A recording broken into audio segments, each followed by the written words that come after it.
जय जिनेन्द्र। सभी भक्तजनों को मेरा सादर प्रणाम। भक्तामर के रचयिता आचार्य श्री मानतुंगाचार्य जी को स्मरण करते हुए हम भक्तामर के चौथे स्तोत्र को आरंभ करते हैं। इस स्तोत्र को समझने के लिए सबसे पहले हम इस स्तोत्र का श्रवण करते हैं। वक्तुं गुणान् गुणसमुद्र शशांक कांतान् कस्ते क्षमः सुरगुरु प्रतिमोऽपि बुद्ध्या कल्पान्तकाल पवनोत्थतनक्रचक्रम् को वा तरीतुमलमम्बुनिधिं भुजाभ्याम्।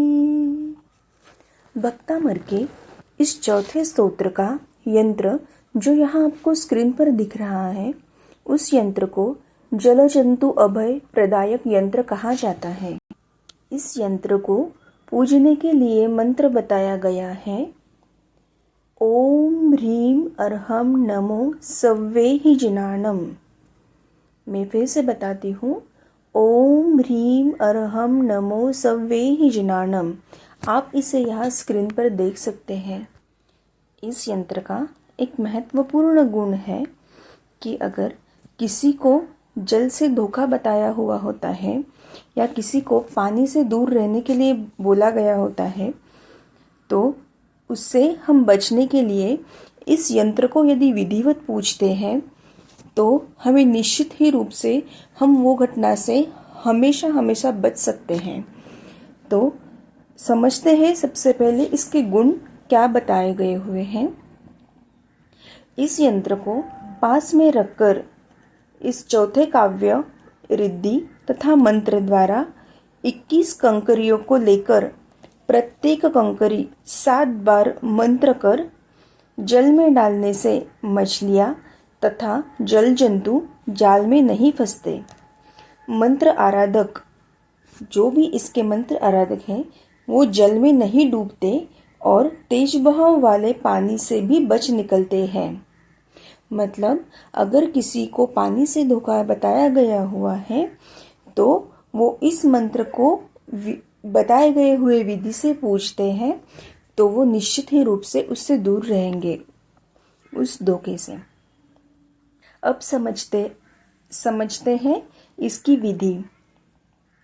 इस यंत्र को विधिवत पूजने के लिए स्नान करके स्वच्छ सफ़ेद वस्त्र पहनकर यंत्र स्थापित करें तथा यंत्र की पूजा करे पश्चात स्फटिक मणि की माला द्वारा 7 दिन तक प्रतिदिन 1000 बार रिद्धि तथा मंत्र का जाप जपते हुए हर रोज 108 सफ़ेद फूल चढ़ाना चाहिए। दिन में 1 बार भोजन और रात्रि में पृथ्वी पर शयन करना चाहिए। इस तरह इस यंत्र को विधिवत पूजकर इस यंत्र का मंत्र उच्चारते हुए हम इस विधि को पूर्ण करते हैं तो हमें निश्चित ही रूप से फल प्राप्ति होगी।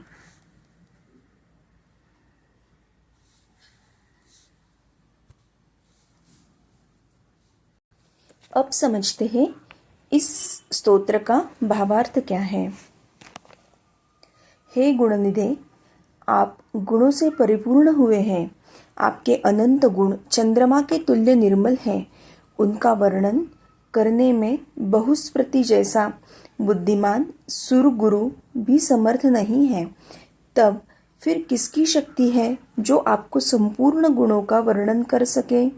अर्थात किसी में भी ऐसी शक्ति नहीं है। उदाहरणार्थ, प्रलय काल के पवन से उद्वेलित ऐसे समुद्र को जिसमें मगरमच्छ, घड़ियाल आदि भयंकर जलचर जंतु उथल पुथल होकर उछल रहे हो, ऐसे कौन व्यक्ति अपनी दोनों भुजाओं से तैरकर पार करने में समर्थ है?